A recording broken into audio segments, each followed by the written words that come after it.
ዋጓን ፋሚሊ እንዴት ናችሁ? ትንሽ እየጠፋን ነው ዩቲዩብ ላይ አይደለ? አልተመቸንም። በቃ እውነታውን ስናገር ትንሽ ያስቸግራል ላይፍ ምናምን።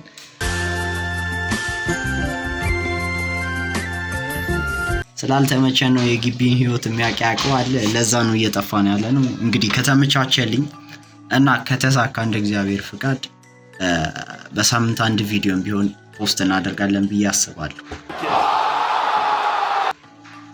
ለጊዜው ያለው እንደዛ ነው። ደግሞ ፊቴን አይታችሁ ምናምን ተመችቶታል እንዳትሉ ከሾር መውጣቴ ስለሆነ ነው። ዛሬ ባይዘው እንደሌላው ቀን ምናምን ስቶሪ ቴሊንግ ምናምን አይደለም። በቃ የተሰማኝ ነው መናገር አለብኝ ብዬ ስላሰብኩት እና የግቢ ህይወት ላይ እንዲህ ዶርም ምናምን ይዛችሁ እዛው ተማሪ ምናምን ሆናችሁ የምታተርፉት አንድ ነገር ነው።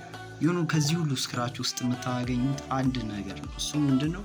እግዚአብሔር ይመስገን ማለት ትለምዳላችሁ። ስለሆነው ነገር በሙሉ ስለሚፈጠረው ነገር በሙሉ እግዚአብሔር ይመስገን። በቃ ምንም አታመጣው። አንዳንዴ ምን አለ መሰለ መጥፎ ጎኖቹን ይሄ መጥፎ ነገሮችን ለመልካም መጠቀም አለ አይደለ? ልክ ችግር ሲበዛብህ መፍትሄውን አብረህ የመፈለግ አይነት ሲቹዌሽን ልክ እንደዛ ትላመዳላችሁ። ኤቭሪ ፕሮብሌም ለእናንተ የሆነ ስቴፕ ነው። በቃ ምን ልበላችሁ የእድገታችሁ እንትን እሱ ነው የሚሆነው። ባለፈው ቻናሌን ገብታችሁ ቼክ ማድረግ ትችላለህ። ስለ ኮንፈርት ዞን የሆነ ቪዲዮ ሰርቼ ነበር። የዛኔ ቤቴ ነኝ ምናምን ኤቭሪቲንግ ኮንፈርት ነበር። አሁን ደሪል ኬዝ በቃ ትክክለኛው ከኮንፈርት ዞን መውጣት እንዴት እንደሆነ ነው ያዩት። ይሁን ትንሽ ችግር አለ ምናምን ዶርም ላይ ለራስህ ነው ያለው ከጋር ቀጥሎ ማለት ነው። እና ሰርቫይቭ ለማድረግ ነው። እዚህ ሰርቫይቭ ማድረግን ካለፍክ ደግሞ ለሌሎች መትረፍን ምናምን እንትን ትላለህ። እና ይመቻችሁ።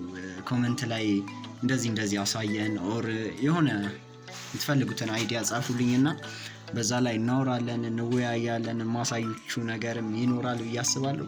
ያበደ ስቶሪ አለ፣ የትላንትና ያበደ ስቶሪ አለ። እሑድ ዕለት የተደረገ ማለት ሳደ ስቶሪ ነው እኮ ለእኔ እኮ በጣም ስኬሪ ነው፣ ግን እናንተን ፈታ ያደርጋል። በህይወት አለው። በቀጣይ ሲን እሱን እናወራበታለን። ይመቻችሁ። ዋጋዋል